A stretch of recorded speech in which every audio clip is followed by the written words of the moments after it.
Hey, hey, hey, hey, hey. Good evening and good evening to you. Welcome to WeatherBrains, episode number 729, the weekly show all about weather. This is for January 6th, 2020. And I think you know what happens here. We do three things during the pre-show. We share boring personal stories, humorous anecdotes, and we say very, very outrageous things. And this is where we get our folks on the air.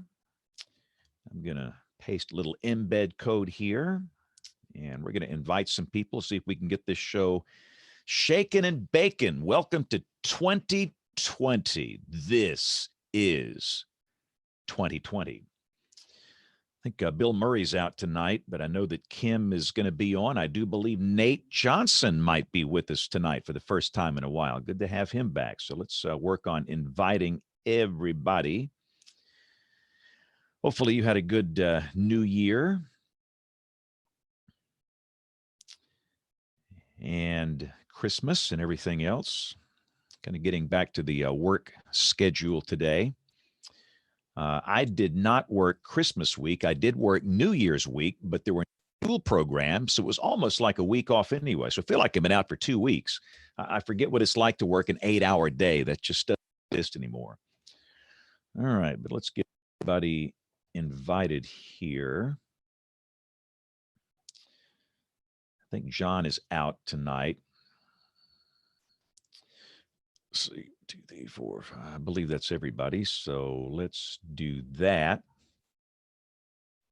And then I think I need to get the guests on here tonight. So I will take a look at Bill's email and get them invited. Got the chemtrail guys out here on me tonight. In fact, do I need to go ahead and play my jingle here? Chemtrails. Yeah, they're mean. I mean, I tell you, these guys are just downright chemtrails. So we have a 22-degree halo, cirrus clouds, which actually happens a lot. It's amazing to me how many people say, I've lived here all my life and I've never seen this before. It happens pretty often. But the chemtrail guys really come out of the woodwork for this stuff. And, on New Year's Day, I posted a note on my Facebag page that's, just everybody needs to relax here. Just let's relax and see if we can just get along better and not hate on everybody. And I did ask that those on the extreme right and on the extreme left that are trying to push their ideas, please do it on your own page. You got your own Facebook page. You're free to say whatever you want to say. You can take a picture of you with your pants down in Arby's or whatever. I mean, just please keep it on your own page. But they just can't do that. They got to come over to my site and put the stuff on there. Everything from chemtrails to flat earthers and extinction level events in 12 years. It's just interesting. I'll leave it at that.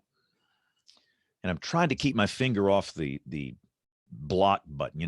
My old saying is block first, ask questions later when it comes to social media. And really, you're going nuclear when you do that to somebody, that they can't see your content and they might need to see some stuff we're putting out on severe weather days. And I just hate to do that, but goodness, it is so freeing. I blocked some jabroni on Twitter, on the tweeter yesterday, and it just felt good. I posted the SPC Day 7 convective outlook, which had my area in a risk and, just indicated that the signals are there. And we obviously don't know the specifics on what might happen. And oh man, he pulled up his Weather Channel app and it just said rain showers, and he just went off, just totally off on how we hype everything up and blah blah blah blah blah blah. It's just for some reason, I just needed to hit the block button. Sometimes, Aubrey, you just got to hit the block button.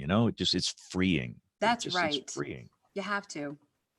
And the chemtrail guy's on the edge tonight on my Facebag page. He's running amok over there. Again? Yeah, it's just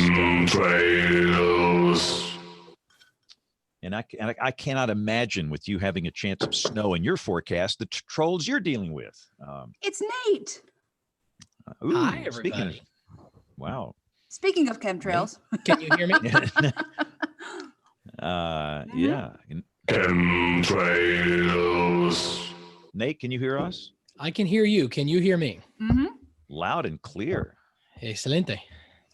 So when do you go to Boston, man? I leave Sunday night. aw. I was gonna go. But number one, we got a severe. I was gonna leave Saturday, and that wouldn't have worked because we have a tornado threat here. And next week looks really active with flooding issues, and it's a bad time of the year for some people to go up there. But I really wanted to go because Boston is my town. Yeah. I do like Boston. Love Boston. I know Boston in most spots of the city better than Birmingham. It's a great place. That's amazing.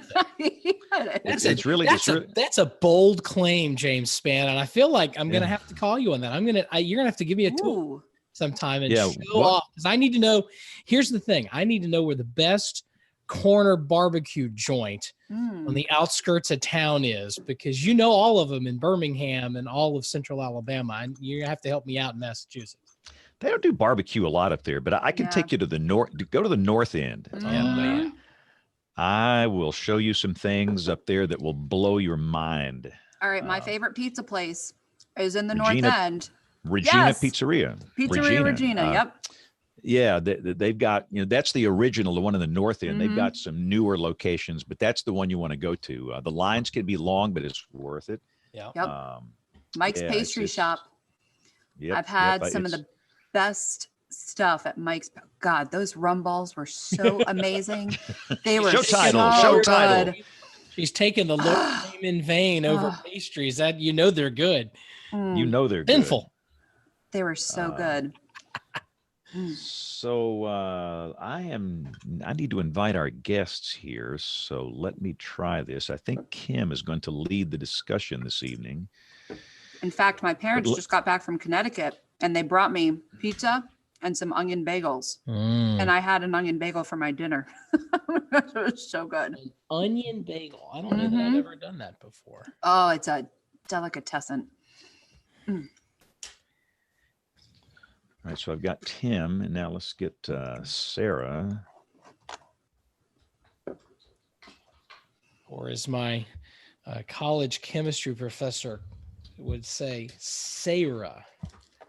Sarah's Smile by Hall & Oates. Yes, that movie was one of my favorites as a kid. I think it was a movie or something. It was a song, obviously, but there's also a movie. I don't know the movie. I know the song. It was a movie sort of loosely based. I think that song was involved. I'm sure somebody on Twitter will help me out there, but it was basically about a girl that gets kidnapped, and the kidnappers, I think, have a change of heart and realize that they've done terrible things, but they treated her really nicely. And I don't know what the full story was, but anyway, it's like a made for TV kind of thing. You learn something new on this show, whether you want to or not.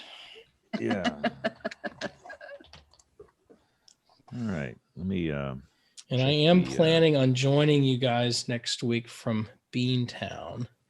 So yes. I'll be able to give you a report of the first day. Like I said, I'm not getting in until Sunday night, but I can give you a report of the first day of the academic program anyway. We wanted to do the whole show up there, but it just kind of imploded. So I'm glad you'll be there.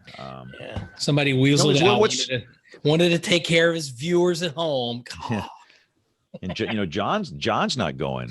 John Scala, he was going, and you saw his deal. But I'm glad you're going to be there. But what's weird is many times as I have walked past that building, I have never been in 45 Beacon Street. Never been in the building. This is the cool thing.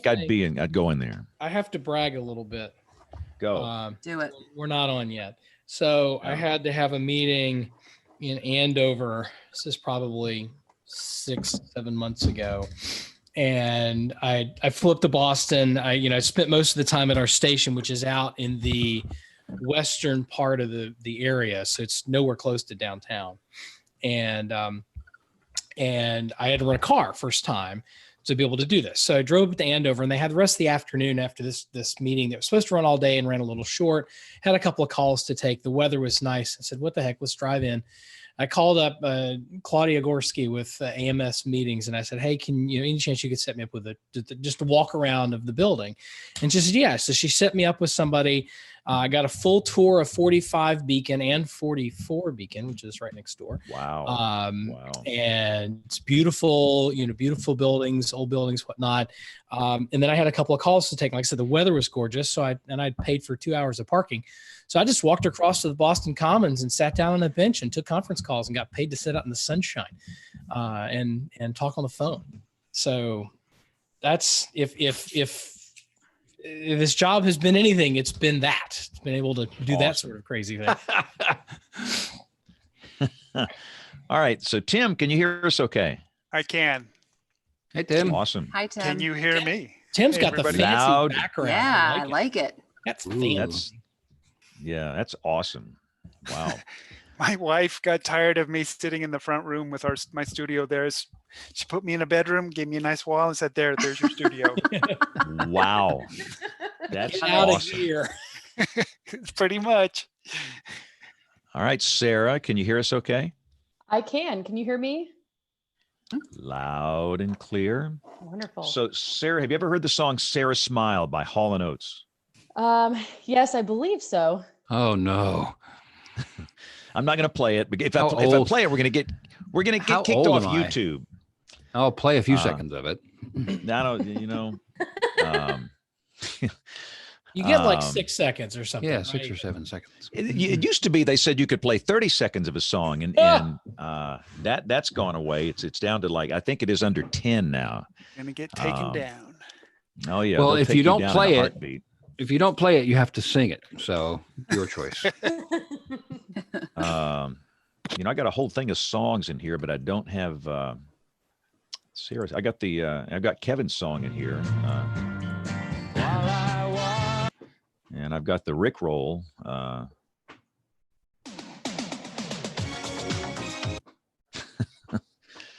What is Tallahassee Lassie doing in here? Goodness. Welcome to our television viewers, 30 minutes after the hour. We are getting ready to start WeatherBrains, and we can actually start on time. What? That would have been the show title, by the way. What is Tallahassee Lassie doing here? But we're not in the show. No, we're not. We have to grab the show title out of the actual show, and it starts here. Gobble, gobble. Goodness gracious. I don't even know. Show title. Oh, here's a good one.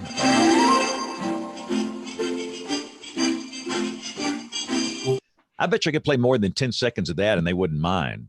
Does anybody on this show know what that music is? Leave It to Beaver? I was going to Yes. say Wizard of Oz. Oh, The Leave It to Beaver theme song featuring Eddie Haskell, the Beav, Jerry Mathers as the Beaver. All right, enough of that. Let's get this thing going. what is this Leave It to Beaver you speak of? It's a television It was show that in a- came on Nick at Night right after Love. Came on Nick at Yeah, Night. yeah, right. It's an old Nick at Night show. Exactly. Here we go in 5, 4, 3. This is gonna be a good shot. I feel like this is gonna be a good show. Here we go in 5, 4, 3, 2, 1. Oh, foot. You know what? You missed your cue? I did. As if on cue. This is going to be a great show. Dead air Here we from the master. Oh, Yeah, 5, 4, 3, 2, 1. Hey, this is WeatherBrains, episode number 729, the weekly show all about weather. This is for the 6th of January, 2020. This is 2020. Can't say it like Barbara Walters, but welcome. Good to have you. We're back on schedule. First show of the new year. And look who's here, Nate Johnson. Haven't seen you since last crap. year. yeah. I haven't seen anybody since last year. I'm curious if I missed anything since I've been gone. No. Not really. No, not at all. No. When you're not here, nothing happens. So, but you're going to be our correspondent at AMS in Boston. So I will be looking forward to it. Getting in Sunday evening and staying through the end, the bitter end on Thursday, and flying out Friday morning. And I have to confess, I sat on booking the airfare. So as soon as the hotel block opened, I booked for like a week. Right. And then I sat on the airfare until last week because I was sort of,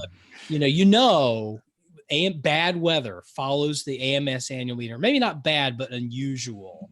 I remember San Antonio in 2007, we had an ice storm and all this other stuff. And I was expecting that, we're going to get snowed in. Oh, no, we're going to get torched in Boston with temperatures 20 degrees above normal. So I figure I'll stay the extra day and have some fun Thursday night. Awesome. So Nate will be live at the AMS. And let's see if anybody else, Aubrey, you going to AMS? No, I really wanted to. I was looking at it, but we were short staffed and we actually just, our third meteorologist just started. So I would not have been able to with staffing, but the prices, I just could not, it was just quite a bit more than NWA. And I just could not do the expense this year. Who'd you hire? You said you were having a terrible time finding people. Oh my gosh. Let me tell you, the job market has been so tough to fill that weekend position. And it's not that we haven't found good people. It's just not a lot of people were applying. And, I know it was kind of a tough time of year, but maybe there just weren't a lot of December grads this year. Maybe it's just kind of one of those off years, but we hired Ben Beddoes, who is also from Virginia, and he went to Virginia Tech, graduated from Virginia Tech. Nice. So really excited to have him start today and get him in so we can get some time off. Woo! It's been a long 3 months, so we're excited. I can understand that. Kev, what's happening, man? How's your Christmas? How's your New Year's? I thought we were ending this show in 2019. Why are we still here? We have nothing better to do.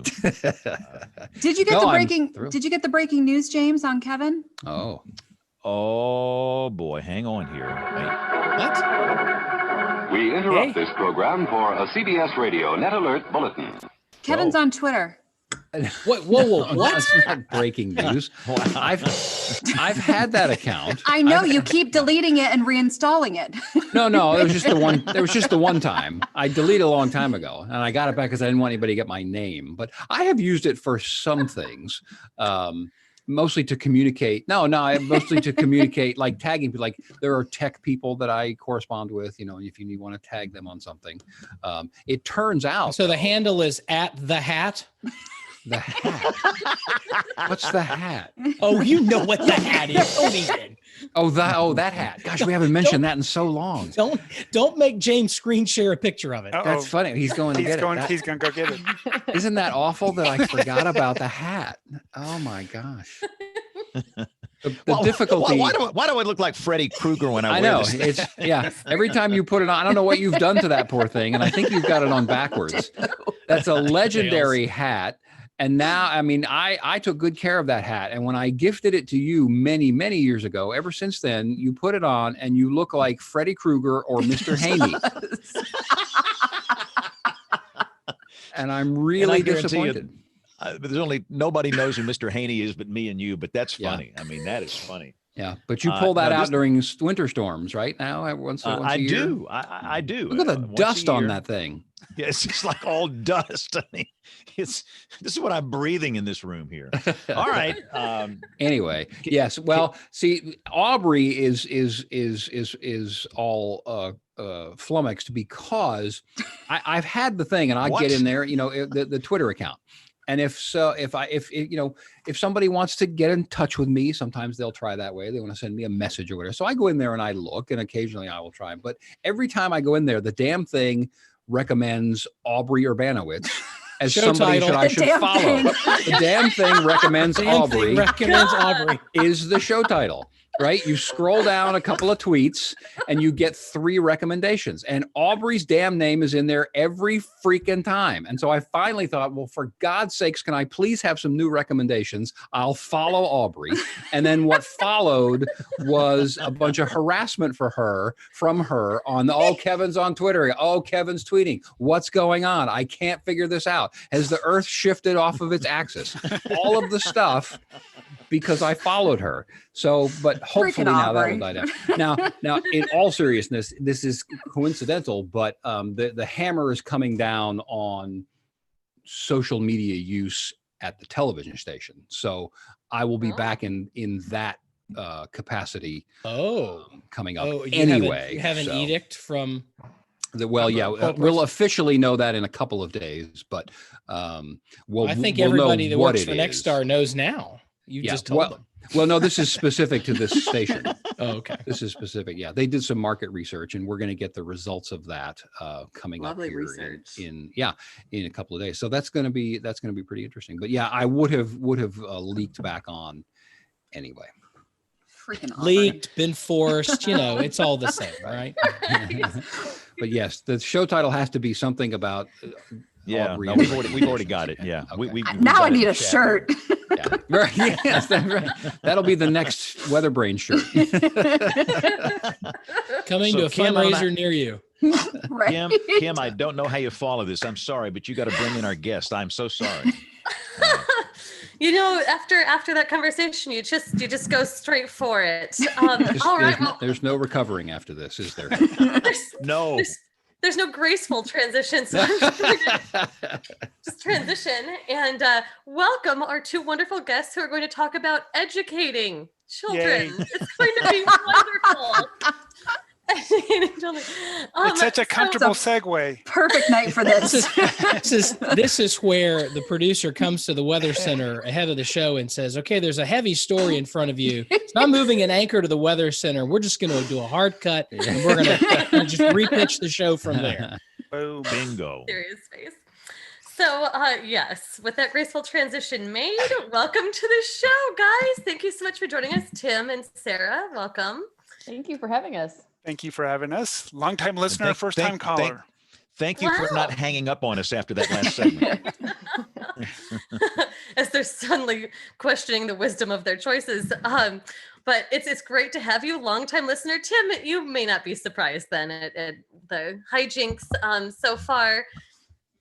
No, not at all. I don't usually listen to the pre-show, but I'm always listening after we get going. You guys entertain me as I'm running on my treadmill every Tuesday morning. We're sorry. Yeah, we are. We're really sorry. There's a joke there, and I'm not going to make it.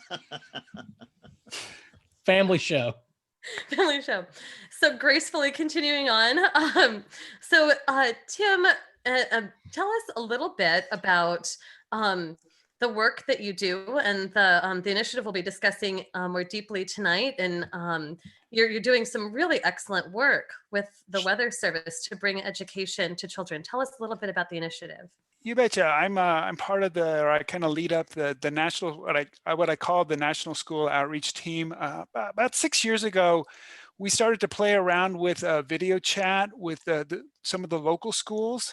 And as we tied in more and more of the local schools, then schools outside of our district started to hear these things, and we got invitations, or people wanted to, hey, can you come talk to our school? And when you're doing it video chat, it's no problem at all. And needless to say, that ran slightly afoul of other weather offices when they were talking to their region, saying, who is this Tim Bryce person, and why are they talking to our schools in our CWA or our county warning area? So I had to take a step back, make it all formalized, and now it's a team of over 60 meteorologists across all of the different regions of the National Weather Service, even at a few national centers, and we talk to kids all over the United States, from Washington to Florida to, I don't know if we've done Maine yet, but well up into New York, and lots in New Jersey, out to California, and everywhere in between, and even a few times around the world as well. So it's been a great initiative, and it's just a way for us to reach kids and students. And I know James goes out to schools almost every day to talk to kids, and I think that's great that he's able to get out and get feet on the ground in those classrooms. But for a lot of Weather Service offices, they just can't do that. They don't have the staffing. I know for some offices like ours, I've got schools up in one of our towns called Silver City. It would take 3 hours to drive up there, talk to a class, and 3 hours to drive back. And that's probably not the best use of my time as a government employee, whereas now I can just be forecasting, walk into the next room, talk to this class for an hour, and then I walk back and I just pick up with my forecast right from there. Yeah. So really quickly, tell us a little bit about what CWA are you in? I think we glossed over that detail, and that's you know, it'll tell people a little bit about how big your CWA is. That's true. I'm in the El Paso Weather Service office. So we cover a small hunk of far west Texas and a big hunk of southern New Mexico. Basically, all of southern New Mexico except the two counties to our east that Midland grabs. Sure. So it is a good size CWA. It is. And you're in a situation that a lot of forecasters and a lot of WFOs find themselves in especially the Western United States, a little bit lower population density, a little harder to get from school to school. So you were motivated in your office to try something new. Right. How long ago did you start making the attempt to do this remotely? We started about 6 years ago, just with the local schools. I can remember I started with our current WCM, Jason Laney, and now forecaster in Lubbock, Marissa Pazos. And I had poor Marissa, I had her email every single elementary school principal in El Paso and Las Cruces, and she gladly did it. And that's how we reached out to our schools initially, just to kind of advertise ourselves. That's one of the difficult things that I found, and that's why I was glad that you guys had us on the air to talk about this, is just getting the word out. So we were able to, get the word out to these schools, and things started to trickle in. And then we all know that teachers like to talk to teachers, and it is slowly spread. And all of a sudden, like I said, it jumped outside of our CWA, and then we brought in a team. And then people like Sarah has been very kind to join the team and has been very helpful in helping me or keep everything organized and stepping in when I can't be there, or we tag team a presentation. Great. Well, that's a wonderful segue to Sarah Atkins, our their guest weather brain for tonight. Sarah, tell us a little bit about your position and when it is you started working with the initiative. What brought you in? Yeah, I work at the National Weather Service Weather Forecast Office in Kansas City. And I think I've been doing it for about 2 years now, almost, I think. Yeah. And I think the first time I was a contractor and worked at the National Weather Service Training Center for 2 years before moving to the forecast office. And I was able to go to NWA and AMS a few times while I was there. And I remember actually seeing a presentation, I think by Jason, and it always stuck in the back of my mind, like that would be really fun. And then another forecaster in my office was able to go to one of the conferences, and he had heard about it again. And so when he got back, he told me about it. And so we did some inquiries and found out about Tim and connected with him. And it's been great. Yeah, Tim does a lot of the legwork. He is on every single one almost. And the rest of us try to, we do our best to get on and join him when we can. That's wonderful. So, and the rest of the Weather Brains, we have broadcasters, and the rest of the panel, and I think everyone else here has done these visits to schools. You're all an important part of the education infrastructure of our country. So please jump in with your questions. But I'm curious, tell us a little bit more about why education programs. What is it that's so important about getting into these schools, and what age ranges are you targeting? I think it's just critically important in this day and age that we expose kids to as many different things. They don't have to come away wanting to be a meteorologist, but we need to expose them and show them that science can be fun and interesting, and it's not just something that's boring and in a textbook. We have basically 3 presentations that we let the teachers choose from. We can modify them a little depending on the age range. The age range that I do my best work at is in the elementary school. That's kind of my sweet spot. I really like the elementary age kids, but we've adapted our presentations for middle and high schools as well. Not as with a more meat to it. We've done kinder all the way up through 12th grade, and again, I think it's just important to expose students to all these areas of science, and this is just one Sarah and I are subject matter experts in weather, and but it's amazing how we end up talking about geology or astronomy in these discussions as well. So we talk about, we have a presentation on the weather basics, which just covers like cold fronts and warm fronts, high pressure, low pressure. We have another presentation on severe weather, which goes over like tornadoes and hurricanes and hail and floods. And we that's the one where we get to throw in a lot of safety tips and, kind of weave in the weather radiation elements. And then the last one is, it's the funnest one, but it's kind of the scariest one. It's just Ask a Meteorologist. And it's 1 hour of third graders asking you one weather question after another. That sounds fun. Sarah, you were nodding. Is that your favorite group to work with too, the elementary kids? Or can you even say you have a favorite? They are fun. They tend to be generally, I think, a little more interested, or at least more fascinated than the middle school and high school.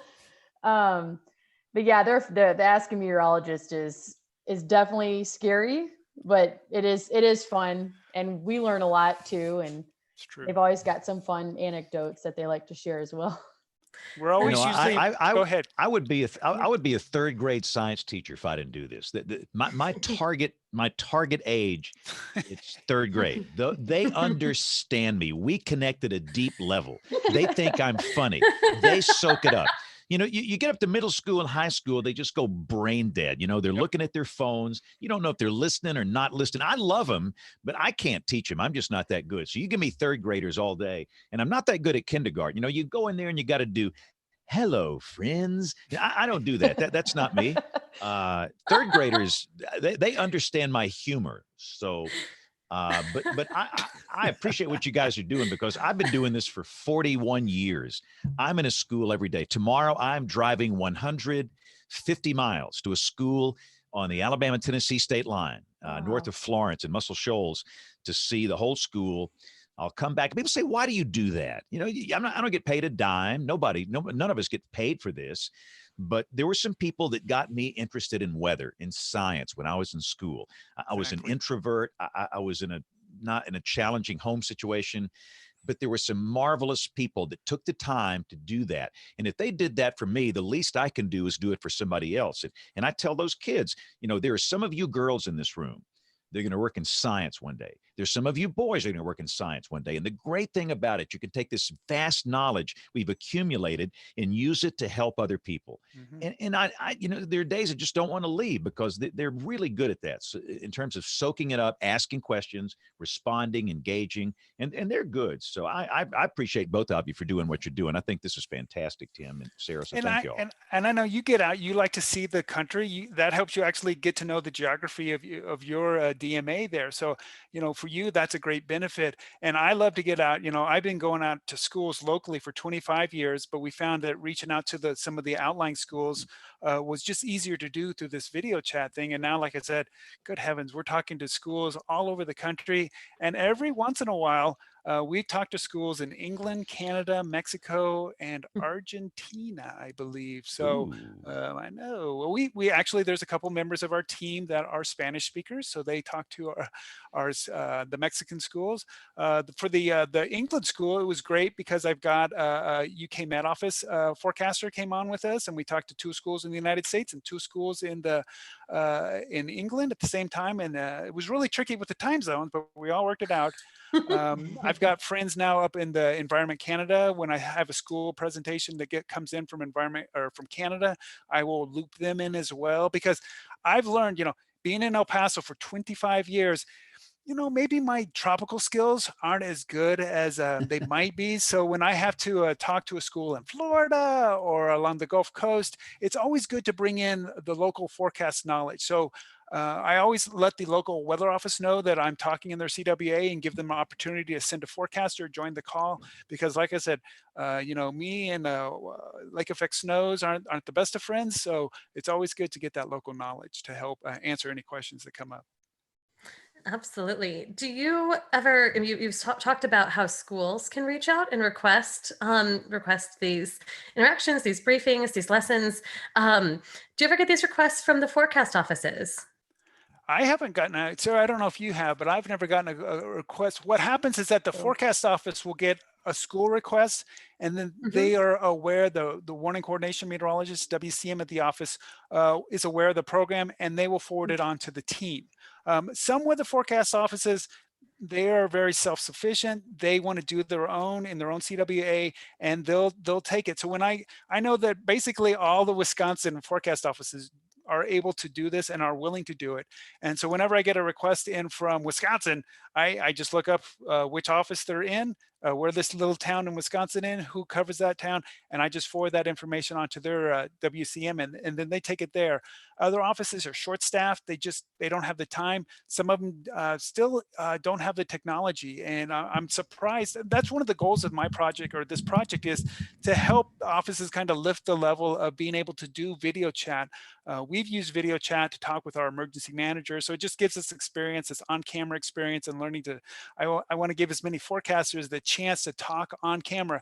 And let me tell you, if you can handle a barrage of questions from 3rd and 4th graders, it makes it a lot easier when you're on camera with a TV reporter, or when you're having to sit there in the emergency operations center and have to answer questions to the whoever's in charge of the operation that you're sitting there on.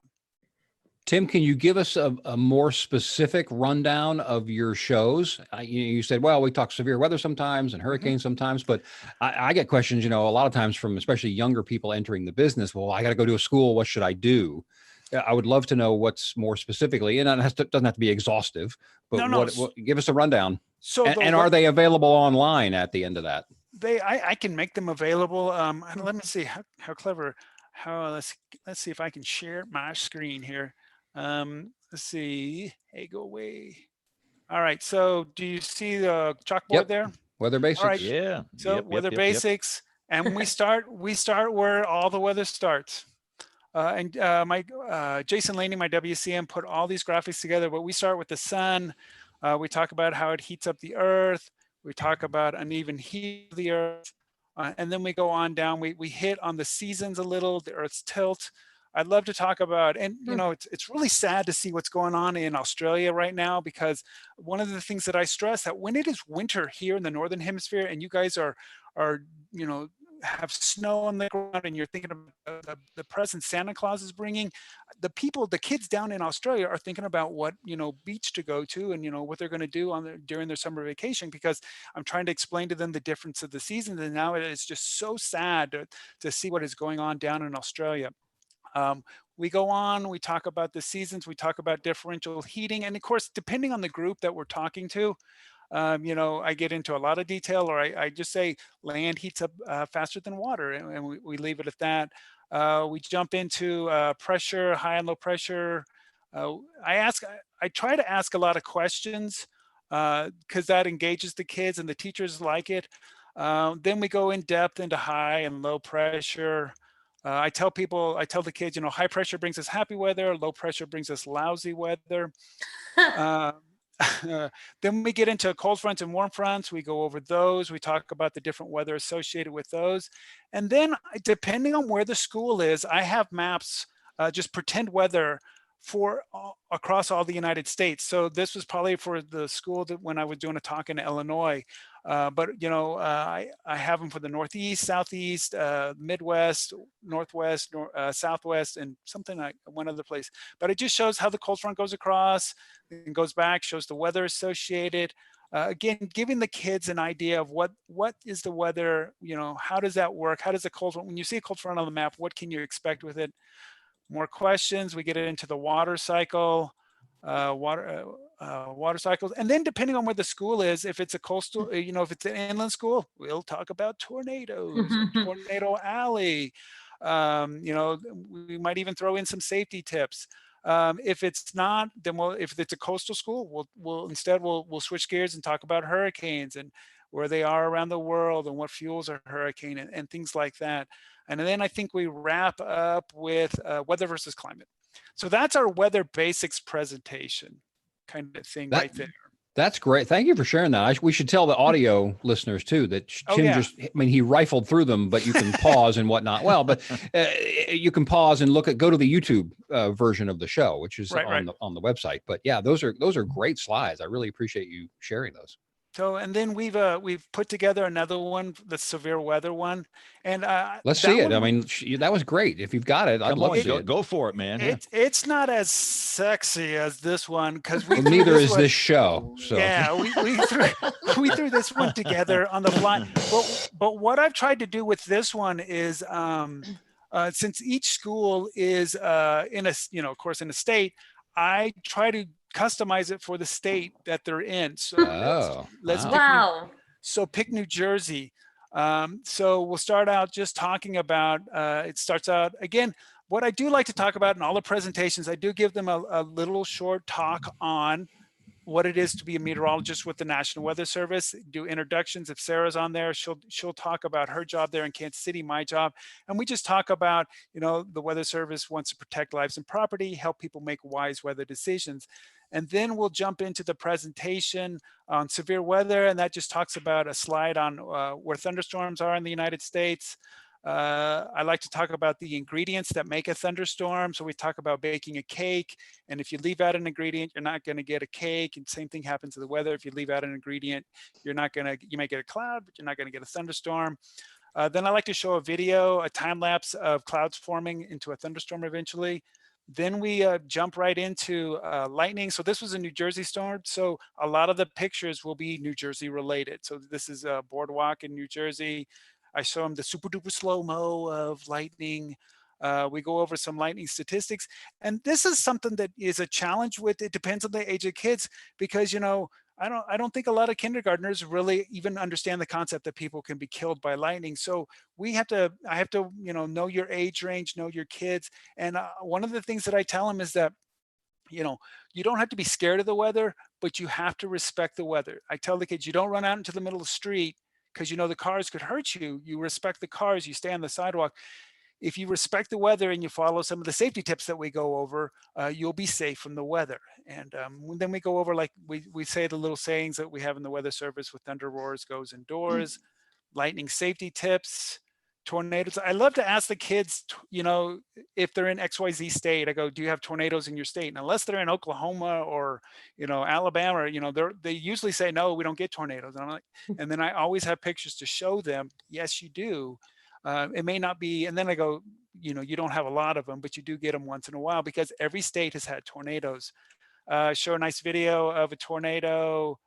We go into maps of Tornado Alley, the F scale, then tornado safety outside, inside, flash floods, jump into there again, Cherry Hill, New Jersey in this picture. Ellicott City is a great video to show from flash floods, flash flood facts, how you, turn around, don't drown, things like that.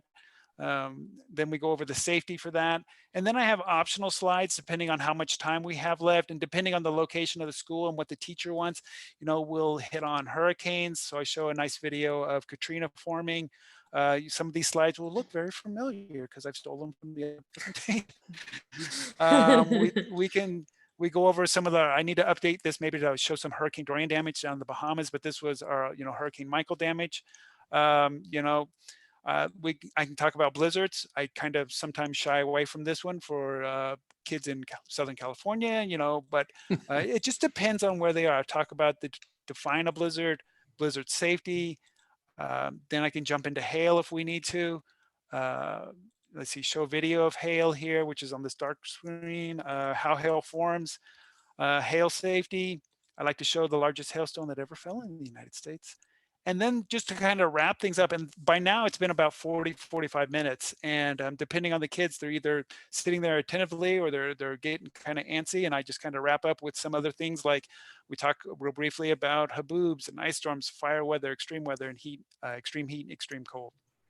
Those are fantastic. Thank you for sharing. I can't believe that you've customized them by state. That is amazing. Yeah, I'm not that good. That's really nice. It's always great when I get a severe weather request and I go, is it? Okay, good. It's already from a state that we've already done before. So we're good to go there. That's great. Thank you, Kim. Yeah, no, gosh, just seeing all that, I have so many questions. In both presentations, I'd say a lot of the material you covered was stuff I don't remember getting gosh, in formal schooling until I was probably in 8th grade. I think was the first time I had a real weather unit where we learned about fronts and air masses and, all of those other associated sort of synoptic weather issues that you raised. You're giving this to 3rd graders. It's sort of your favorite group. Do you feel that they kind of get the gist of it? Do you feel that they really follow? I'll let Sarah answer that. I think they do, but I'll let Sarah kind of chime in. Yeah. I mean, they nail the questions that Tim has put in there, and they have so they do like to tell their own stories sometimes too. And while it's not a question, it typically is relevant. Whenever it starts with one time and they up talk, you know it's going to be good. It's or my dad, really good. Or my mom. My mom. My favorite line from teachers at the end of a presentation is, anybody have any questions? Not stories. Questions. Yes. Yeah. I can tell the story. Once I was talking to 1st graders, and this is when I was talking to him in person, and one kid raised his hand at the end of my presentation and said, "Can a tornado pick up a car?" "Oh, well, sure, a tornado can pick up a car." Another hand went up. "How about a truck?" And it went downhill. "How about an elephant? How about the school? My house? My mom and dad? This big truck, the bus?" "Oh, I lost control of there was all these questions just like that. And now you've just had an example of how groupthink works. Exactly. Yeah. Or a negative feedback loop, one of the two. How do you guys handle there? Well, I'll preface the story by saying this. I have the privilege of having the first school talk I ever went on with James Spann. It was my first one ever. And probably to this day, James will tell you, but to this day, it was the worst group of kids he ever had. It was the worst. Right. Kevin was in there with What me. happened? That was my first experience on doing them. But the actual question is, James certainly has learned, and I have learned how to manage those. And it seems like it would be a lot easier in the room. You stop talking, or there are various techniques, but I imagine that's really hard online. It's actually a little, I think it can be easier online because kids are used to sitting and watching a screen, whether it's a tablet, whether it's a TV. So, and usually there's a camera pointed. I tell the teacher, I like to see the kids. I like to see the students. So there's usually a camera pointed at them. So every once in a while it will flash up on the screen. So the kids will see themselves on the screen and they will engage. They stay engaged like that. Now, initially when they see themselves on the screen, Katie bar the door. They're all, they're all wiggling, and I try to let them get that out of their system. But as long as the teacher is, in the classroom, I cannot think that we've never had like a just complete lost control of a group. You'll always see some out of the corner of your eye that are staring off into space. I've had one that fell asleep while we were talking, but the vast majority of them are there focused on you, and that really helps you just kind of keep delivering that. As Sarah can tell you, you have to bring a certain energy when it comes over when you're doing it over video. So I will kind of just sit there and kind of calm myself down, because I know for the next hour I got to pour out a fair amount of energy just to keep them engaged.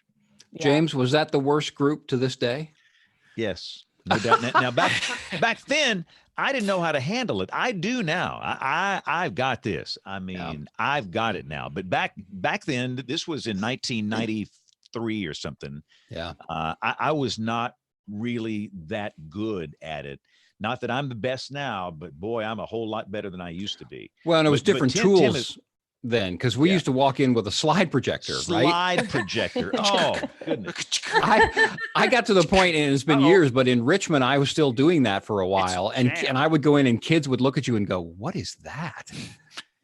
Hold on. The worst part's when a hair gets in there, There's this hair in there, and you see this massive thing in there like a snake. So you didn't tell us what happened that made it so memorably bad. He forgot the hat. That's what happened. And they got upset. That was probably pre-hat. It was pre-hat, I think. Yeah, I think it was before the blizzard, and they were just not well behaved, and they had discipline issues. And now I'll stop it I will stop that mess real quick. I got this. I mean, there's a little baseball coach in me. I've got this, but I didn't quite know how to handle it back then, because, and you don't know quite where to draw the line when you're dealing with kids, because you can do something. You don't want a mad mama coming after you. I mean, nothing personal for the moms on this show here, but mad mamas, when you make them really mad, that's not good. So you don't want to, beat their kid up in the class or anything, but I have figured out a lot. People don't realize what I went through. See, I had to do that. I was your first intern. People don't understand the suffering that I have endured in the early days. Kevin Selly, trailblazer. That's right. That's right. I paved the way for all of those interns. So Tim and Sarah, do you have any hands-on? Well, you can't do it virtually, but when you're in a classroom, do you have any, you take a radio sond or anything like that? What do you do hands-on? For me, when I go to the schools locally, I have a completely different dog and pony show, and it's all about experiments. So I'll suck an egg into a bottle. I will crush a can. We'll do pressure. They're all kind of pressure related experiments that then kind of open the door, kind of get the kids' attentions. I'll bring a kid up and have them hold the egg before we suck it into the bottle. So I try to get some hands-on to engage them. So then you can kind of lead into some of the other meatier topics that you want to talk about. Yeah. I was lucky to get somebody in Fort Worth, and I probably shouldn't say this out loud, but somebody in Fort Worth gave me a balloon and a parachute and an old radio song one time. I know those aren't, floating around ready to be distributed, to everybody. Balloons floating around, really, Kevin? Oh, I get it. Yeah, that was funny. We had when I take those things, boy, people, and including the adults love those things. So I don't know, do you know a place where you can get a hold of those? Because I've had mine for years and I guard it, wrongly, because it took me a lot to get it. Other than my, stealing it from my own office. No, I don't know. Tim Bryce at NOAA.gov. When I was in Raleigh, we had somebody find one that was launched out of Greensboro, and it dropped in their backyard, and they didn't know what to do with it. So they brought it to us, in spite of the fact that the address is right there on the box. But anyway, they brought it to us at the TV station, and we just held on to it, and we would bring it out and show it at school talks and that sort of thing. We just never turned it in. You probably shouldn't admit that, but I don't work there anymore, so not your problem. So Sarah, did you have so I show this. Does anybody know? Does anybody know what this is right here? Is that the largest hailstone from Alabama? Cast of a stone. It's my gallbladder. No, this is a 3D print of the largest hailstone on record in my state, in Alabama. So, which is, somebody figured that out. But this was in Coleman back in 2018. Which what are the numbers on that? I want to say it was a little over 5 inches in diameter, 5. And I don't know the exact weight, but everybody, especially when I go in there, the people that dealt with this, those kids remember this stuff. So, but for me, the sexy stuff is the tornadoes. I mean, oh man. And the one thing I did have to do back in 2011, we had that big outbreak. I had to go to some counselors. I'm not a counselor. And I had to talk with them. What do I show these kids that have experienced this, that have lived through this? I don't want to traumatize them. I don't want to scare them. I want to empower them with information. And they helped me a lot. And but to this day, that's always the sexy part. I could talk about tornadoes and thunderstorms the whole 50 minutes and just focus on that. Because goodness gracious, so many, and the kids have stories, and we stop and we talk. But the one thing you will learn, kids are brutally honest. And you will learn how many people don't have a weather radio, how many kids don't know where the safe place is in their house, how many kids have not been talked to by their parents about what to do in case of a tornado. And so it really opens the door for the safety thing, where the child brings the information home, the family talks about it. And the other thing too, that there's a lot of kids with the phobia, and you can help them with information that really is powerful. It starts a process. And one other thing I do an introductory storm spotter session, which sounds crazy to talk to third graders, showing them, a rain-free base and a wall cloud and a rear flank downdraft, but they soak this stuff up, and they will come back to the actual spotter training classes we do. We have all kind of kids that are in middle school and high school, elementary school, and family. So I love to plant those seeds too. It's a good thing. And those kids energize me. It's a win-win-win for everybody. I think there's something empowering about that when we believe that the knowledge that we have is empowering. And when we share that with other people, when we say, this is what to look for, these are the things that are not scary. And these are the things that maybe you should be, you should go tell an adult about or go inside this or that. I mean, that's very empowering for a little kid when you feel like you have no power, you have no agency in your life. To actually be given those tools is a really powerful thing. So I love that. That's a question that we get. I found that we get a lot during that is, well, what do I do if I'm here? Mm-hmm. What if I'm here? What if we're doing this? So, and that's another way to kind of know that they're listening and they care about what you're saying and they're taking it seriously. And I'll say this too, for third, fourth, fifth, and up from me, they'll come out of that session. They will know some basic radar principles. What is a hook echo? Mm-hmm. What is a debris ball? What is a velocity couplet? They love that. They absolutely love that. And they want to go home and get on their mom's or dad's phone and look at this. And so you plant some seeds that can really help literally mitigate loss of life next time there's a big tornado outbreak, which is kind of cool. I think most adults, underestimate what kids, they think kids want to just talk about how lightning is formed or what makes a rainbow. And they, like Sarah says, they ask some really astonishing questions sometimes, and you're like, wow, you are really paying attention. I had one kid ask me what would the wavelength of our Doppler radar was, and I was like, yeah, let me see. It's really good when you're doing Ask a Meteorologist to have another one on, another forecaster on there with you, because one will tap dance around the answer while the other one quickly asks Dr. Google what the answer is, and we will tag team that up. Great. But here's the one I end on this with almost every session. I will show a video, and in this case from January of 2014. And I don't know if anybody remembers what happened in January of 2014. Down here in the Deep South, we had the famous Snowmageddon incident in which we missed the impact badly. Or let me rephrase that. I missed the impact badly. And I remind them that there's a lot of things we don't know, and there's a lot of things we can't do. I need you to get into our science to help us. And by the time you get to college, there will be a lot to learn. It's an incredible opportunity for you to learn things we don't even understand right now. And I'm not afraid to show that, the goofs that we've made, the forecast errors, these debacles we've had. Everybody's been involved in one of these things, or maybe I'm the only one. I don't know. You guys never miss a forecast, but I think that also intrigues them we're human, and there's a lot we don't know. And as I get older, I know how much we don't know. And that really, I can see their eyes light up, and that the kids that really love weather, that have this deep internal fascination with it, like all of us on this show that really want to do this, it just drives them and motivates them. And for the kids that are really serious about it, I'll have your parents send me an email, and I'll have them come visit the station on a Friday afternoon.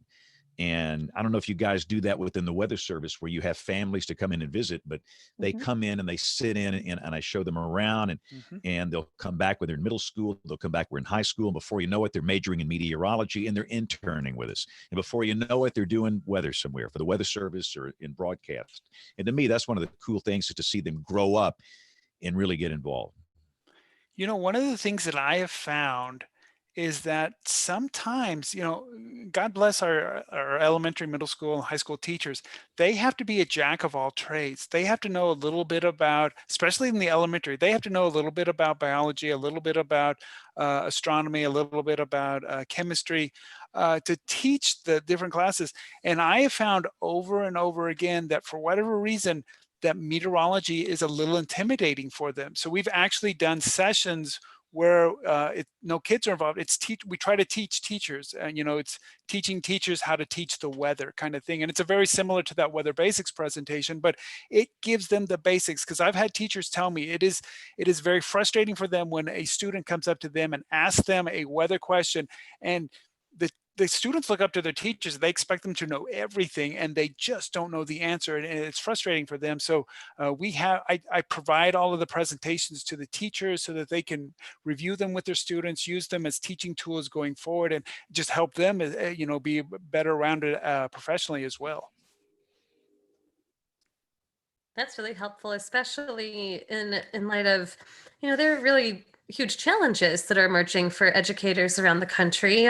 Class sizes are increasing, the pressures on them are increasing, test scores are ever important, and science-based curricula across the country are being reduced in many places because it's not something like math and verbal skills that are on standardized tests. Do you see the curriculum that you're creating and that you're developing possibly filling a void where some of this curriculum has in some cases vanished from some schools? Do you ever get any of that? It depends on sometimes, and I'll let Sarah chime in here in a second, but for me, we actually took the Texas Assessment of Knowledge Skills, the TEKS that they use to teach the kids to build the original kind of weather basics presentations. Believe it or not, all kids in Texas have to learn something about hurricanes. So God bless the kids in Amarillo and El Paso who have to learn something about hurricanes, even though they are far, far away from, the Gulf of Mexico kind of things. But I have found that the teachers will time and time again said this perfectly lays in with what they're supposed to be teaching, what they've been trying. Some teachers will have us in early at the beginning of their weather unit, and some teachers at the end, and that's usually like a weather base or an Ask a Meteorologist, where they've done teaching for a couple of weeks about weather, and then boom, they want to open it up and let the kids ask us questions. What's been your experience there, Sarah?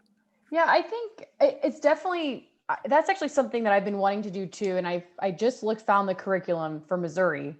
And I'll have to compare it to Kansas because we have a sliver of counties in Kansas as well. But, and compare and see what their curriculum has and what age, and see how that compares to what you've made. But I think, well, like you said, they do have to be a jack of all trades. And I have some close friends that are third grade teachers or elementary teachers. And I hear a lot of, what they have from their perspective as well, on a more personal level of what their frustrations are and how hard it really is. And they do have to know a lot. And so they do really appreciate us coming in. I think it does fill a void, even if it is in the curriculum and the teacher does go over it themselves. I think that it just adds something there. And I think it also just reinforces the whole just STEM field in general. And like the overall national push to try to get kids just more interested in just STEM fields.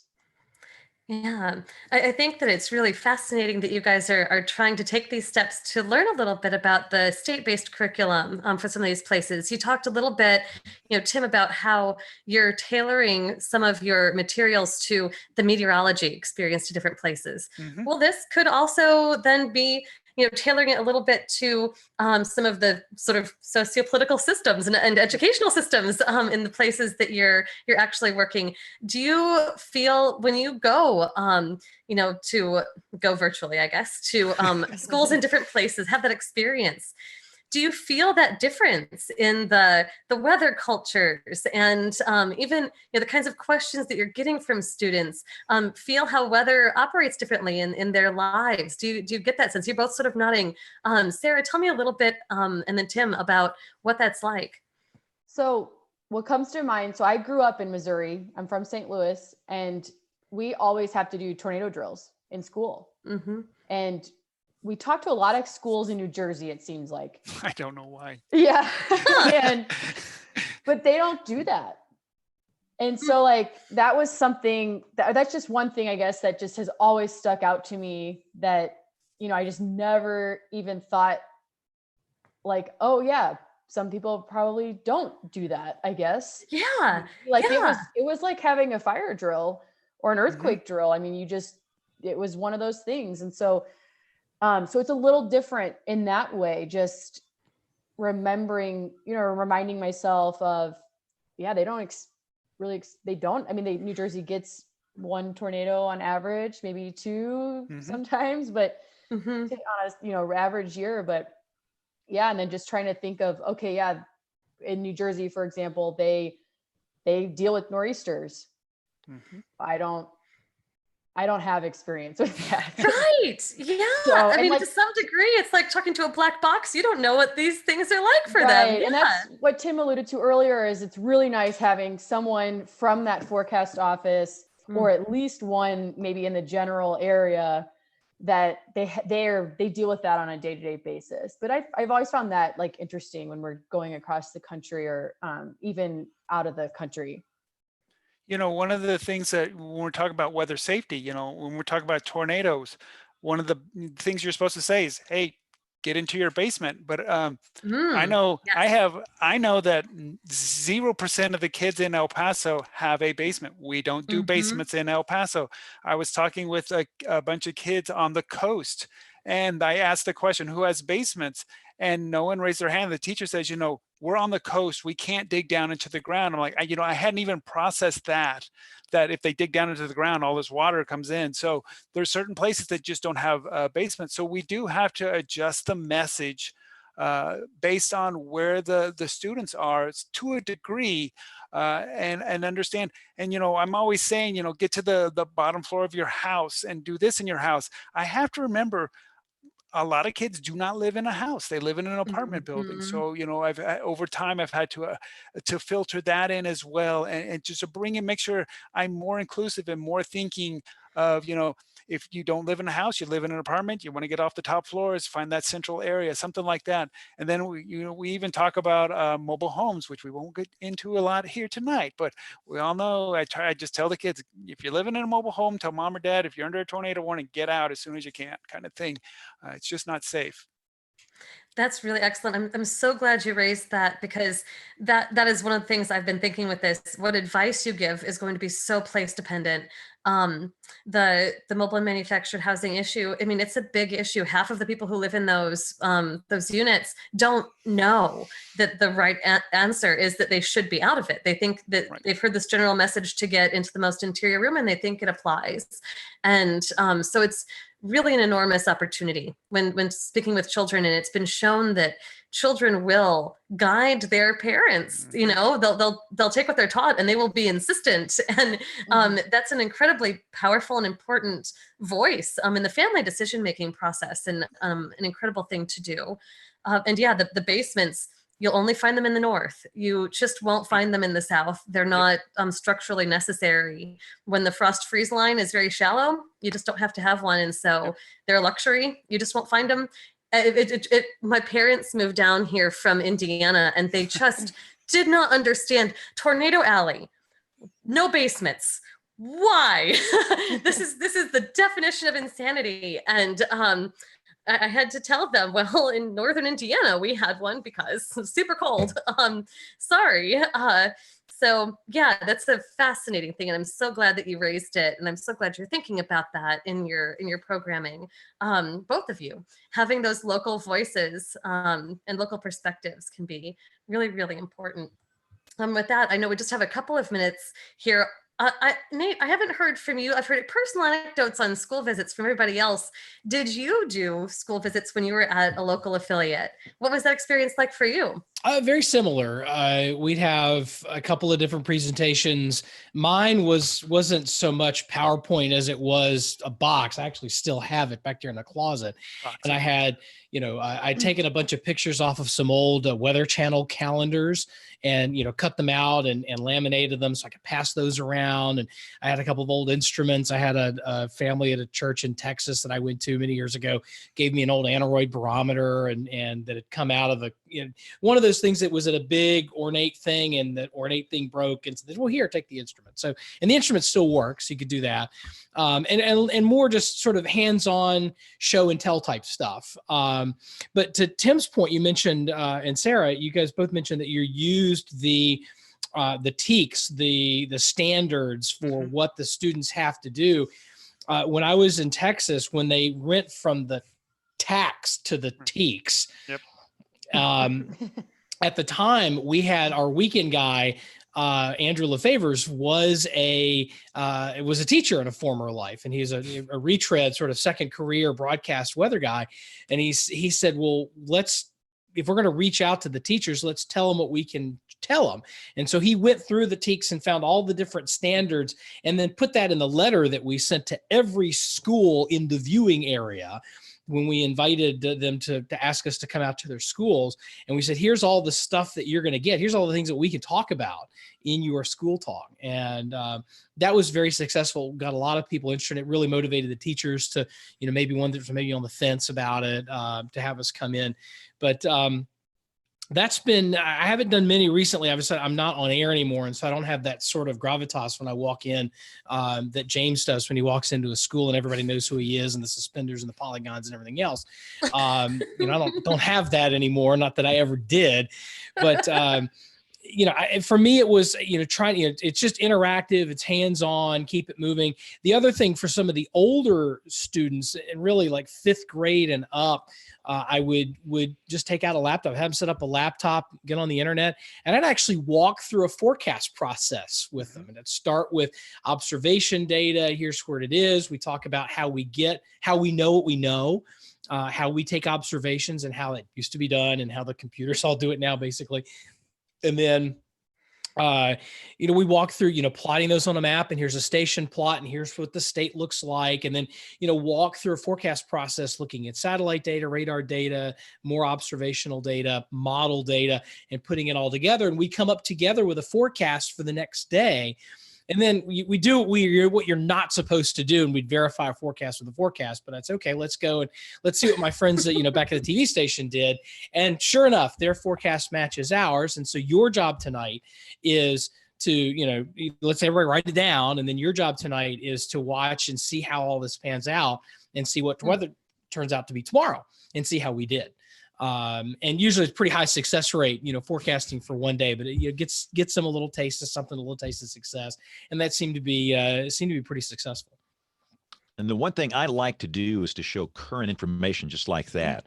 When I show my slide deck to these guys, they are looking at a current satellite photograph, and I will typically download it in the car before I walk in the building. So it's fresh within 30 minutes. I'll pull up the WPC surface analysis with the station plots. That's current. This was just 10 or 15 minutes ago. Pull up current radar. I mean, I love doing current weather. Show a 500 millibar chart. Lord help us, the consultants would die. They would roll over and die if they saw me doing that in a school. But you explain what that is, and the kids look for waves, and they love that. And it relates to what, and I say, now let's look out the window and see what's going on right now. So to me, that's a big part of it too, is not just showing some satellite picture from 3 years ago, but make it from 10 minutes ago. And with the technology we have today, it's really not that hard to do that. And, some days the weather's quiet. Some days the weather's very interesting. I was at a school up in the Tennessee Valley, and it was raining, and it started to mix with sleet. And down here, when that happens, everybody panics, man. It was awesome. I mean, it was just awesome. And of course, I hope we get out of school early today. But things like that's good stuff. And I'm telling you, they will remember what you've done. If you come in there with the passion and energy, like Tim says, you got to be a ball of energy. If you come in there weak, and quite frankly, most adults suck at children's ministry. This is what I do. I mean, I'm not good with adults. I'm not that good with high school or middle school kids. But if you come in there with a ball of energy, and if you love what you're talking about, those kids they can spot a phony a mile away. If you come in there cranky or you're not interested, they'll know that within 5 minutes, and they will check right out. But if you love what you're talking about and you're a ball of energy, they will lock on to you. And one thing I've noticed too, and this is something I'm cognizant about, a lot of the kids in the schools I see, they're hurting. And the truth is, for everybody on this show where you live, you've got hurting kids in those schools where something is not right at home.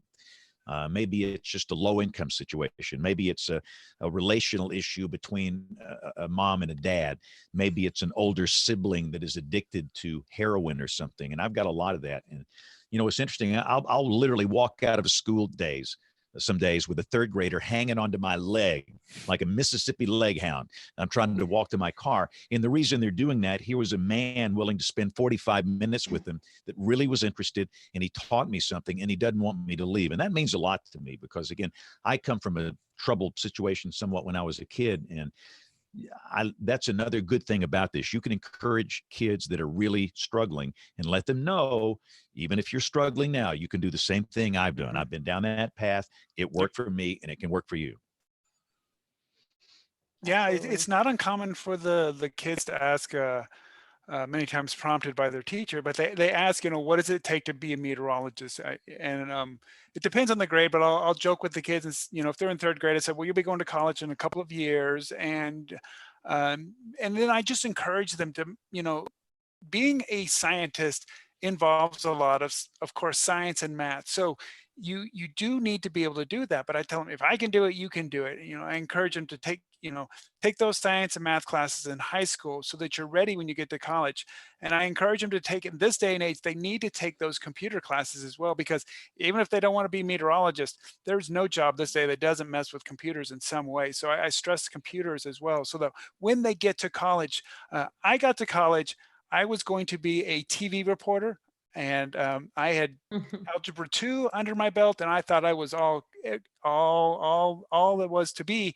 And then all of a sudden I said, this isn't the job for me. Maybe I'll try meteorology. And they said, great, come back to the school after you've done Calc 1, Calc 2, Calc 3, Diffie-Q, and all of the physics. And it was like, whoa. So spent a summer learning trig and going from there, kind of thing. But James is right. It gives you a chance to inspire and hear a scientist tell them, this is the way it is. You can do this. You can be a scientist, and you can make a difference, and you can do it, and tell them how to do it. Take these math and science classes, and then you can be successful once you get to college. And I'm pretty upfront to the older kids, especially if I get into a middle school or high school, about the math part of it. And that's scary for a lot of kids. You're not solving a linear equation here. This is a fluid, and you'll wind up into calculus and differentials. But if you understand the end game, why you're doing this, it will be okay. If you're just doing it to do it, it is, you just want to check out. But I don't want that to scare people away, these kids, when they're in middle school or high school, is that once you understand the application and why you're doing this, it won't be that bad. And for some, it's easier than others. But, and I was going to say one more thing too. In Alabama, we have a program called AMSTI, the Alabama Technology, Science, Math Initiative, and they have a curriculum. We actually helped them develop a curriculum involving atmospheric science and meteorology a few years ago that schools are still using. And that's the one thing I would recommend anybody listening to the show that's interested in your state, find out what type of STEM thing you've got like that. And if you've got a state program, go talk with them. We spent some time with the director of AMSTI, and we help them with some multimedia stuff. And because here's the thing, guys, I can only do 2 schools a day, maybe 3, but my calendar's full for the whole school year by the end of September. I've not had a date this year since September. There's only so much we can do, even if you're doing it virtually. But you can help them develop a curriculum and give them some videos or some content that they can use even if you're not there. And that's something that we've done that's helped too, and I feel good about that. All right, let's take a break while we have a second here. By the way, Kevin, I looked up, while we had a break, I looked up that big word you used. Which one was that? Flummoxed. Oh, flummoxed? Flummoxed. See, I got at my pocket dictionary. Is that the show I have title? I have a third grade vocabulary level because you said Aubrey looked flummoxed or whatever this is. So, flummoxed.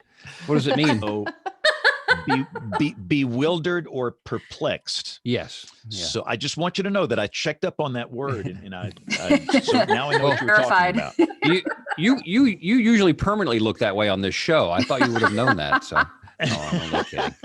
All right, let's run Tony Rice and Aubrey. Have you got time for an email segment here after this? I believe I do. Let me pull it up. All right, so let's run Tony Rice. We'll come back with the email segment. We'll do picks of the week, weather roundup, and much more as WeatherBrains rolls along. Looking beyond the atmosphere, here's Tony Rice with your astronomy outlook. This week, early risers can look for Mars low in the southeast. The red planet rises in the constellation Scorpius around 4 a.m. local time and will continue to rise until it disappears into the rising sun. Look for it among the Scorpion's claws. Just below, you'll find another reddish point of light. This is Antares. Antares is known as the heart of the Scorpion and usually outshines Mars, but right now they're pretty close in brightness, and that can make them easy to confuse. Antares translates from the Greek rivaling Ares, or more directly, not Mars. But how can you tell the difference? Well, you actually learned it as a child. Stars twinkle, twinkle, planets do not. But what's the difference? Antares is a really big star, about 650 times the size of our sun. But it's also very far away, about 550 light years away, rendering it as just a pinpoint of light in our night sky. Mars is about 140,000 times smaller, but it's also much, much closer. Through a telescope, it appears as a disk of light, measuring about 4 arc seconds in apparent diameter. Antares, like most stars, is too small to measure. Turbulence bends the light as it passes through our atmosphere. That single point coming from Antares gets battered around. Sometimes the light makes it to your eye, sometimes it doesn't, making it appear to twinkle. Mars' greater angular diameter provides more points of light. They still get refracted, but it all averages out, giving the planets a much steadier appearance. Where you're looking in the sky makes a difference as well. The next time you're out on a clear night, like tonight, notice how stars directly overhead don't twinkle as much as those near the horizon. This week, also notice Venus in the evenings. As it gets lower to the horizon, it may appear to twinkle a bit as well. You're looking through about 38 times as much atmosphere at the horizon. That's your astronomy outlook. Follow me at RTP Hokey for more spacey stuff like this. All right, let's dig into the good old email inbox and see if we can find something in there. We get letters. We get stacks and stacks of letters. We've got a few letters. So we are starting with Devin Greeny. A couple of the biggest weather stories. I would also add the launch of GOES 16, the incredible imagery. Can you imagine forecasting without GOES 16, GOES 17 now? Or as my former chief engineer used to call it, Gozer. Gozer. All you Ghostbusters fans. He asked us, like, why did you name the satellite after a Ghostbusters character? That's funny. That's from Devin in Memphis, Tennessee. Also, our friend Jeremy Bauer. The Douglas County, Kansas Emergency Management has announced their return of the symposium after a 1-year hiatus. It will take place on Saturday, March 7th in Lawrence, Kansas at the Lawrence Arts Center. DCEM says more details to come. Also, a while back, I mentioned Jillian Rodrigue would be a perfect guest on the show. She is a deputy director for Douglas County EM and has a meteorology background. So we appreciate that, Jeremy. Thank you very much. And then Kevin, by the way, thanks to Jeremy, I got my print. Thank you. I did too. Which one did you pick? Did you get one? Wow. I got one of the lightning shots. It's awesome. It's going up in my office. So thank you. Very nice gift. Thank you. I went for the eclipse photo because we did not get the full eclipse photo. And I have a good variety of some good weather pictures here in the office. And I thought that would make an amazing addition. So thank you, Jeremy. Awesome photos as always. This one is also from Kevin.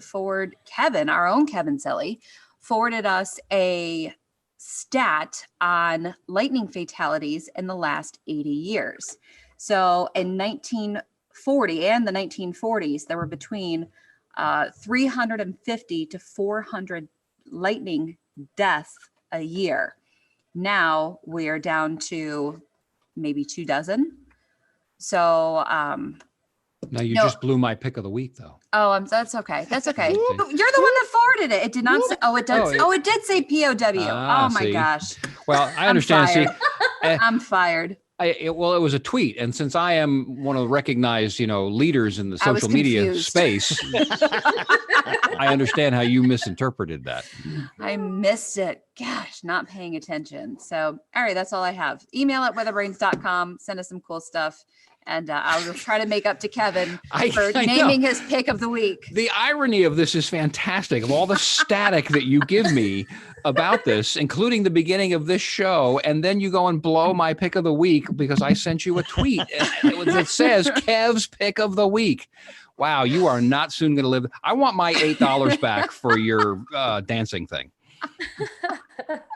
Wow. But I was only off by beating the other dancer by $8. Then I'm going to be down to 16. I want that $8. I think I gave more. I hope I gave more than that. But anyway, yeah, I want that money back. So let's move along quickly here. Let's do a quick weather roundup. Tim, what's the weather like out there in your world? Pretty nice. It was a little breezy today. We had a weak cold front come through, so we were a few degrees below average with a weak storm system headed our way Thursday, Friday. I tell people the weather doesn't get too exciting here. We deal a lot with dust and wind, but I tell people in the springtime, when you see El Paso CWA with a high wind warning out, you can expect someday or the next day, somewhere in the Midwest, some bad things are going to happen because those storms seem to start wrapping up and give us wind. But as they move out into that moisture in the plains, bad things happen. So, Sarah, what's happening in Kansas City, So Missouri? you're the reason why Thursday, Friday are not going to be great. Exactly. Yeah. Yes, it's all Tim's fault. We're where the weather starts. It's been quiet here. It was a little cloudy today, but we were still able to get into the 40s, so a little bit above normal. And I think by Wednesday, it'll be breezy, but we're going to probably see 60s in the parts of our area. So that'll be kind of nice. And then, yeah, rest of the week, we start getting cold, maybe a little thunder, maybe some winter weather. So it could be interesting. We'll have to see how things shape out. So Kevin and Kim, y'all are going to send us a gift down here in the Deep South later this week. It's going to roll through your neck of the woods first. So I'm sorry, I'm busy blocking Aubrey on Twitter. It's been it's been really quiet here. I mean, suspiciously so. And so the European, by the end of the week, has a little whiff of some snowflakes here, which probably won't happen. But by gosh, it's something to talk about, and I'm grateful for that. Yeah, it is pretty benign. I can imagine as a broadcast meteorologist, that's not the most fun day in your job, but right. Yeah, same here. Just been pretty clear. It feels so. I felt every part of me that was born in the Chicago area was disgusted with myself when I walked out of the office, and I thought, oh, it's so chilly. And I looked at the temperature, and it was 52 degrees. I was enormously disappointed in myself. What has happened to me? I should be grateful that this is winter. But it's to Oklahomans, it's currently pretty chilly in the upper 30s, but it's been pretty temperate during the day. We'll broach 60 also later this week. And then, yeah, we get the potential for that, at least here in central Oklahoma, we may dabble in some of the super weather potential, but likely will stay to our east. We'll just have to see. It's certainly something that's causing some anxiety for some of my colleagues who are traveling to AMS over the weekend, especially coming from the south, coming from your neck of the woods, James. Already seeing some decent probabilities from SPC for the weekend is never a comforting sign. How are you handling messaging to your populations there in Alabama? Well, SPC went with their outlooks yesterday morning, Sunday morning, indicating a 15% circle. And then today it's up to 30% over the Arklatex. And we've still got the 15% on day 6, which is Saturday. But the messaging we're just saying right now, look, we have a lot of severe weather here. This is not that odd. Alabama's severe weather season really technically is November through May. That's our big season, although we can have them any time of the year. So no need to be anxious. It's too early to understand the magnitude or the timing. We don't know the mesoscale features yet, and we probably won't know until 60 hours out. So just relax. And if you got something planned outside Saturday, just understand it could be an active weather day. But let's go to our East Coast correspondents. Aubrey, will it snow in Harrisonburg tomorrow? Tomorrow, yes. So the good news for us is that we've got snow, so people will get off my back about when are we going to get a big snow? Hey man, I want some snow, man. The other good news is that the snow will not be falling in our area for the morning commute or the afternoon commute. So we always like that. It's going to be a midday event. We'll get a heavy burst, this upper level disturbance, which is just now starting to show its face across Tennessee, and a little bit of rain in northern Alabama. And so a quick hitter, and then we'll probably be around the 60s again by the weekend. Virginia. So Nate, what does this mean for you? All you people talking about winter, we don't get it here. You're gonna have to send this over here.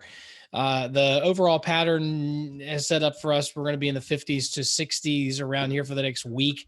A little quick shot of rain midday tomorrow, maybe some more substantial rain Saturday, Sunday. But winter, I'd love to have some. We're just not going to have it here. I think I might have seen all the winter I'm going to see last month in New York, when it combined with some maintenance issues to allow me to spend an extra night in the great state of New York after a flight was canceled. Yeah, a lot of red on those CPC outlooks for mid to late January for the eastern U.S. Yes. But there's plenty of time for a pattern change. But let's go through picks of the week really quick here, because I think I'm the lead. They're already lead. Of course, they lead with weather every night now, but they want me to talk about the weekend. So that's the deal. So let's do pick of the week. This is something weather related. It can be a website, hardware, weather instruments, anything remotely related to weather. So Kev, have we already blown your pick of the week? I mean, she blew mine. Yeah. I ruined it. I'll make my Twitter account mine. There's a lovely picture of my, it's at Kevin Selle, Selle. And I think the latest tweet is of you my misspelled cats. Celis. Yes, yeah, that's right. Yeah. So my Twitter account is my pick of the week. Wow. Now you can go harass him.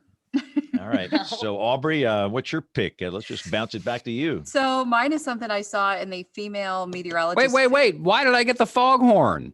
I had one. I thought you were just blowing it off. I mean, no, see, you didn't pay attention either. The subject line of the email says Kev Pow. That's what every week. See, this is a little behind the scenes for you.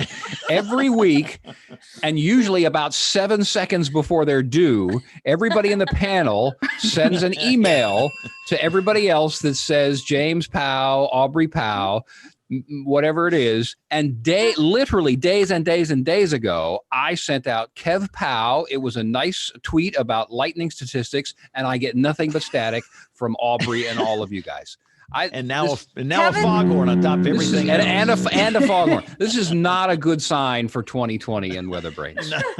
Kevin sends out his pick of the week for next week's show, literally 3 minutes after the current week ends. So, and you do it 3 minutes before it's needed during the show. That's right. That's what everybody. That's right.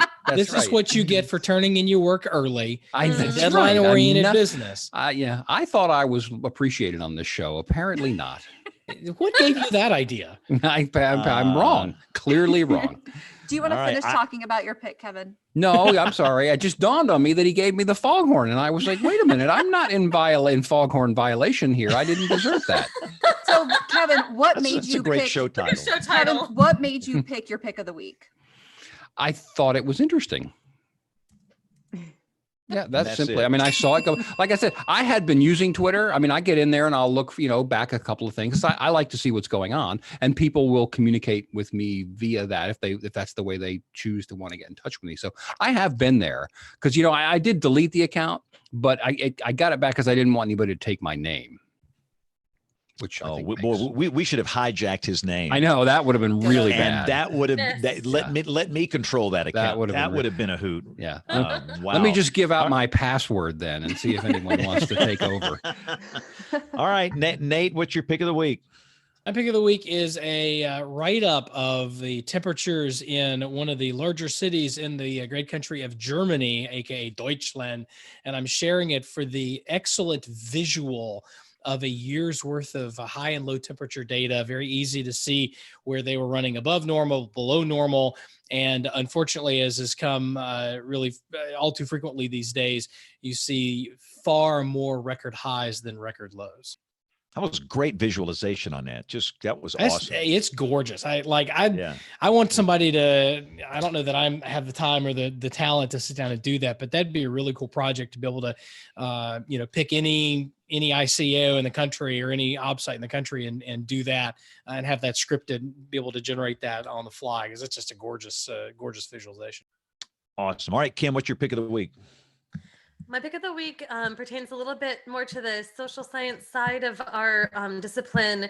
It's actually a recommendation about practice from some people who work in the disaster space with populations affected by disasters a lot.